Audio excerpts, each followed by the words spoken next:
Dans l'actualité de ce samedi, la RAF, la réforme agraire et foncière envisagée par le gouvernement, continue de faire grincer les dents, surtout au sein des associations des propriétaires terriens. L'une d'entre elles a encore exprimé son opposition à ce nouveau texte ce 22 mai. Vous l'entendrez. Près d'un an après leur élection, des conseillers CES affirment n'avoir jamais siégé. Non satisfaits des explications à eux fournies par le Conseil économique et social, ils dénoncent une situation anormale et injuste et interpellent le chef de l'État. Et puis, pour les amoureuses et les professionnels du cinéma et de la télévision, c'est une infrastructure qui tombe à pic. Cinépark Academy ouvre ses portes, la formation, mais aussi toutes les étapes de la fabrication et de la diffusion d'un film en un seul endroit. Voilà ce que propose ce complexe multifonctionnel. Bonsoir et bienvenue à tous. Après le secteur de l'éducation en proie à une crise qui ne cesse de s'étendre, le foncier est peut-être le prochain sur la liste. Encore une affaire de réforme. Avant même qu'elle ne soit lancée, la réforme agraire et foncière est rejetée en bloc par les propriétaires terriens. Ces derniers multiplient les sorties pour marquer leur opposition à la RAF. Ceux de Komsilga, réunis en association, se sont fait entendre ce samedi. Roméo Koïta. Une conférence de presse aux allures d'Assemblée générale. Pour la circonstance, les organisateurs ont convié un parterre de chefs coutumiers, une manière de donner une caution morale à leur action.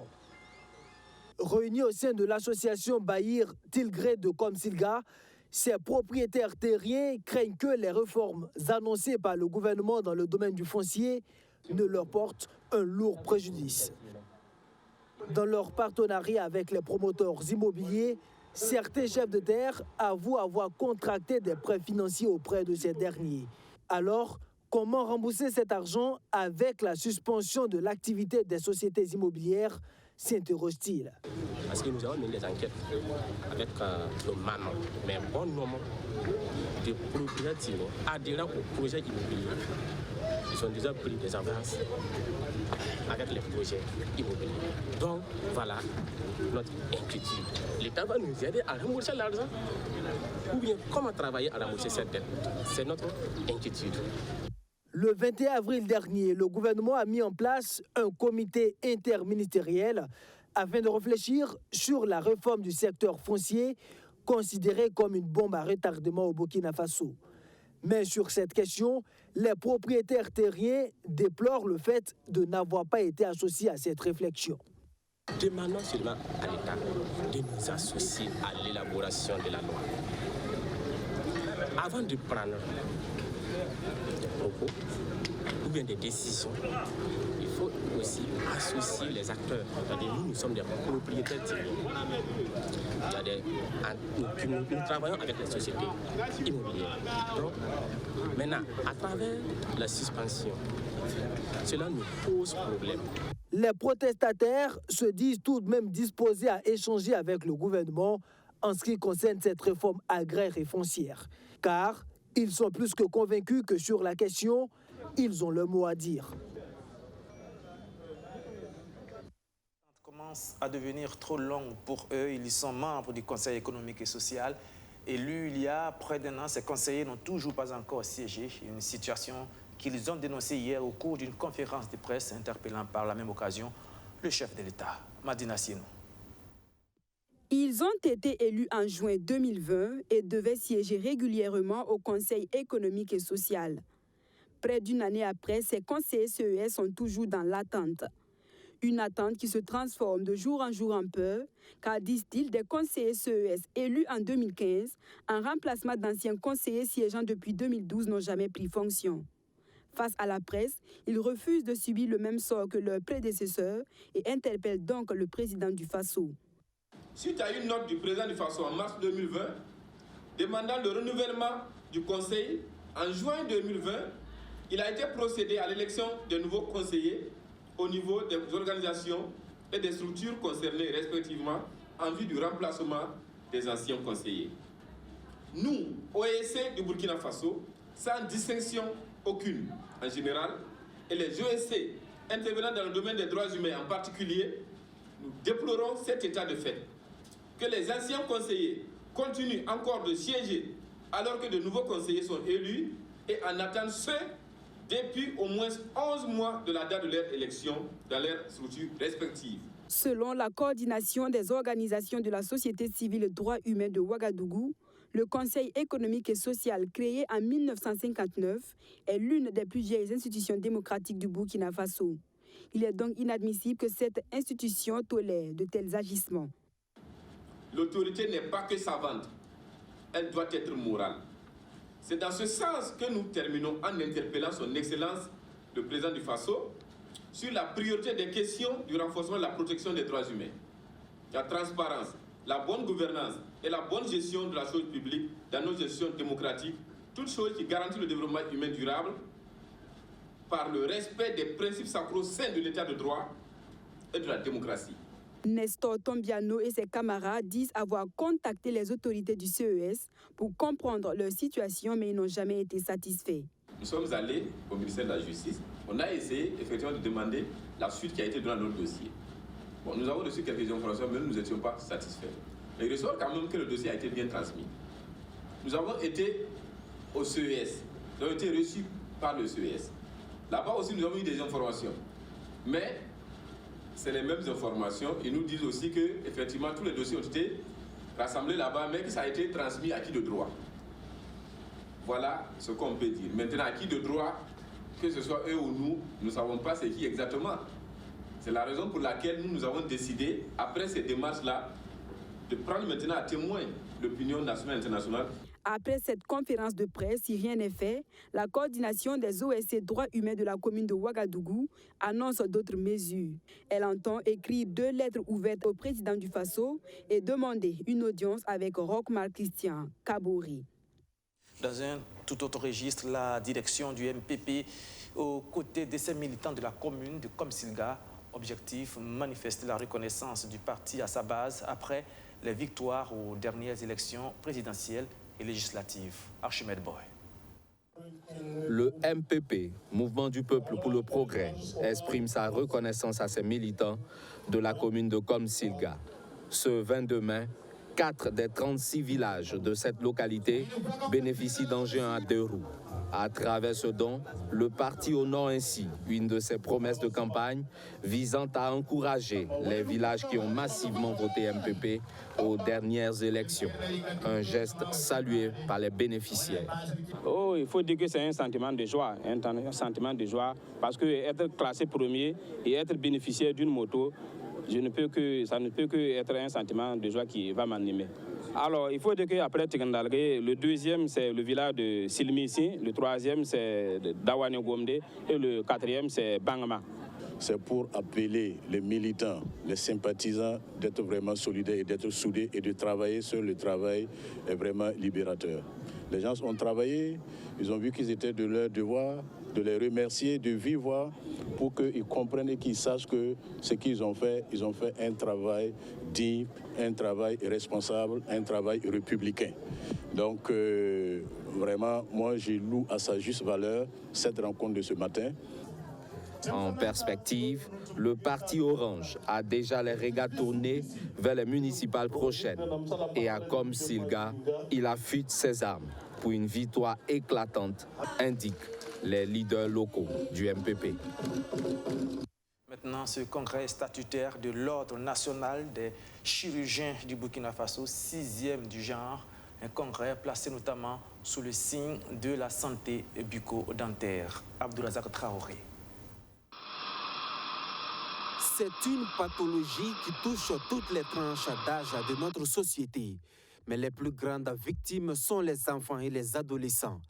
L'Organisation mondiale de la santé estime que 60% d'entre eux sont affectés par la carie dentaire.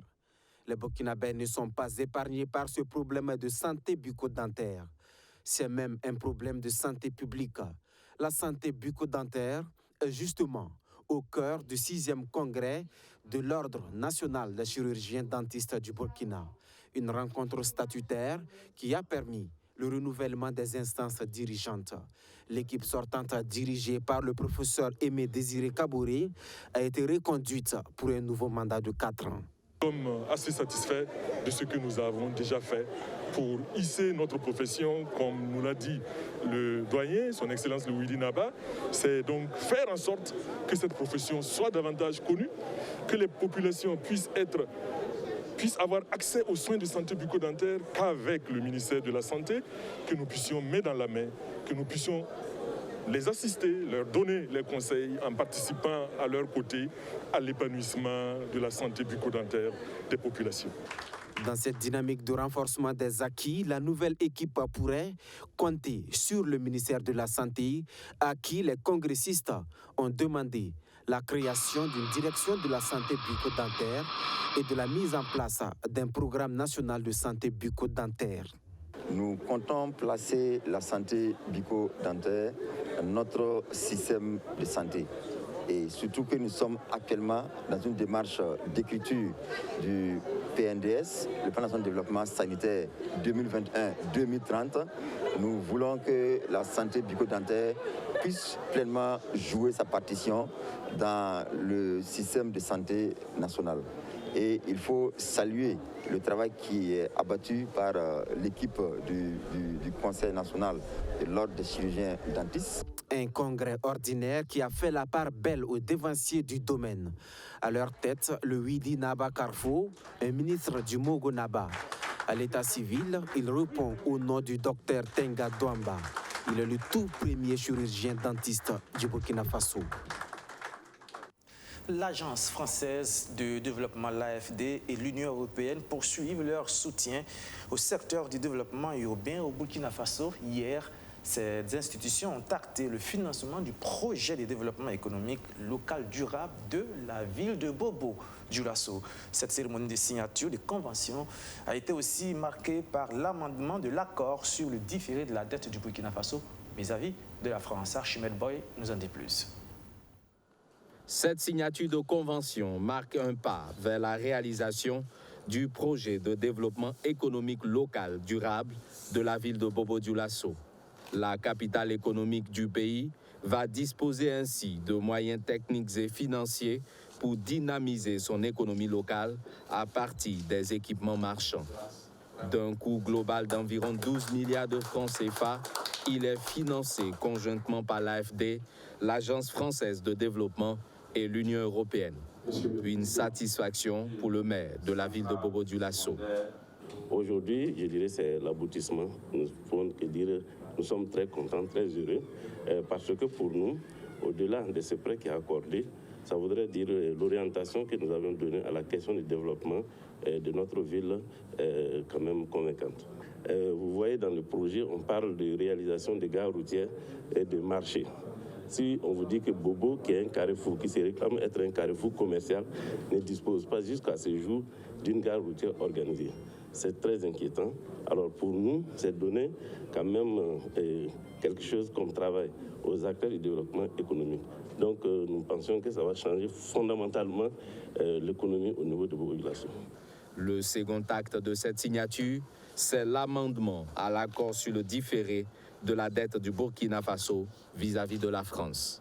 Et donc l'idée, c'est effectivement de compenser en quelque sorte ces conséquences économiques et sociales de l'épidémie de Covid en repoussant les échéances de dette dues par l'État burkinabé, en l'occurrence au Burkina Faso, à l'égard de la France et de l'Espagne aussi. Et donc on a effectivement apporté à la fois en 2020 et en 2021 un moratoire sur le paiement de la dette avec une année différée. Et les premiers paiements seront échelonnés à partir du 15 décembre de l'année prochaine, 2022, sur 5 ans, donc jusqu'en juin 2027. Avec 10% d'échéance tous les 6 mois, en gros, de façon à permettre au gouvernement burkinabé de lisser ce paiement de la dette et donc de dégager des liquidités pour pouvoir faire face aux conséquences économiques, à financer des programmes à la fois sanitaires mais aussi sociaux et de relance économique au profit de la population. S'agissant de cet accord, il s'inscrit dans le cadre de l'initiative des pays membres du G20 portant sur la suspension du service de la dette. On parlait culture et c'est un centre ambitieux et unique dédié à la création et à la promotion cinématographique qui ouvre ses portes aux amoureux et aux professionnels du cinéma et de la télévision. Le complexe multifonctionnel Cinépark Academy propose une nouvelle vision du 7e art burkinabé. Madina Sinou. Former, créer, produire et diffuser. Voilà résumé la mission du complexe Cinéparc Académie, un projet porté et mûri par Valérie Kaboré, réalisatrice burkinabé. À travers ce centre pluridisciplinaire, la société Africa Broadcast Studio se donne pour objectif de promouvoir la culture et le tourisme au Burkina Faso et surtout d'offrir au monde du cinéma et de l'audiovisuel des produits et services culturels sur site. C'est un projet qui va à terme assurer de la formation, de la production, de la diffusion et de l'événementiel sur site. Je m'explique. Vous savez que le milieu de la culture peine à décoller. Nous sommes un pays du FESPACO, nous sommes un pays quand même de la musique. Mais depuis un certain temps, vous êtes du milieu, vous voyez que ça piétine. Donc après 30 ans de terrain, avant donc les 30 ans, j'ai réfléchi à un concept, un modèle économique à mettre en place. C'est-à-dire dans ce centre, quand vous rentrez avec une idée, vous sortez un produit, on peut le diffuser sur place, on peut amplifier avec nos fréquences télé que nous avons, parce que le souci de la culture, c'est la diffusion. La diffusion en termes marchands. C'est-à-dire les gens peuvent prendre vos produits diffusés, mais il n'y a personne qui est prêt à l'acheter. Donc nous, on veut résoudre ce problème-là. Pour la mise en place de ce centre, la société Africa Broadcast Studio a bénéficié de l'accompagnement du Royaume des Pays-Bas qui s'est chargé des équipements. Je pense, premier, nous sommes très intéressés d'appuyer le secteur privé parce que pour le développement durable, c'est très important qu'il y ait des initiatives du secteur privé. Et le deuxième motif est que nous sommes très intéressés dans offrir de perspectives pour la jeunesse et nous pensons que l'industrie digitale inclut télévision, radio et tout ça, c'est très intéressant pour la jeunesse. Le complexe Cinéparc Académie nouvellement inauguré est situé dans la commune rurale de Saba. Il ouvre donc ses portes aux communicateurs, aux cinéastes, aux acteurs de la culture pour promouvoir, créer, produire, diffuser, faire de l'événementiel et offrir des loisirs à travers le cinéma, la web TV et le digital. Et pour terminer, la traditionnelle conférence de presse mensuelle de Canal+ Burkina, comme à son accoutumé, l'entreprise a encore fait de nouvelles offres à ses abonnés. Eh bien, cette fois-ci encore, je vous le disais, Canal+ n'a pas dérogé à ses habitudes. Abdourazak Traoré. C'est devenu une tradition à Canal+ Burkina. Chaque mois, avec son offre pour être encore plus proche de ses plus de 375 000 abonnés. Pour la dernière sortie mensuelle, tout comme à sa part le maintien de la promotion du nouveau prix du décodeur Canal+. Jusqu'au 30 juin prochain, il coûte 5 000 francs CFA à partir de la formule Access. Et ce n'est pas tout.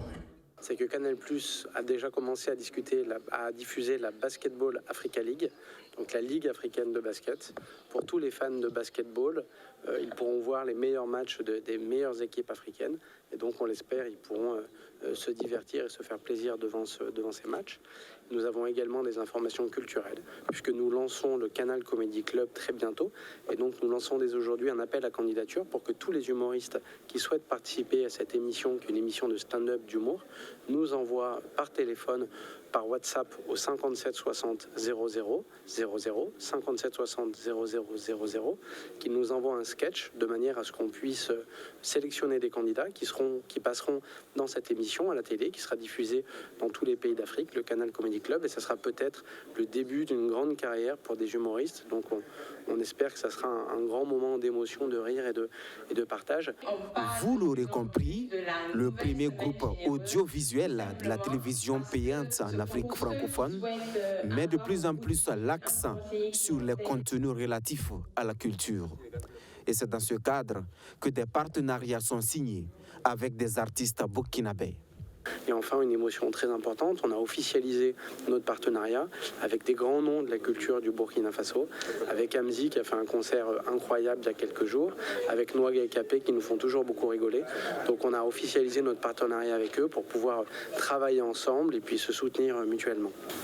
J'ai dit ça fait plaisir de collaborer avec une entreprise citoyenne comme celle-là. C'est vraiment une entreprise qui apporte beaucoup à la culture et si je suis celui qu'on a choisi pour collaborer avec, vraiment ça fait plaisir. Et désormais, Canal Plus Burkina est disponible sur l'essentiel des réseaux sociaux utilisés au Burkina Faso.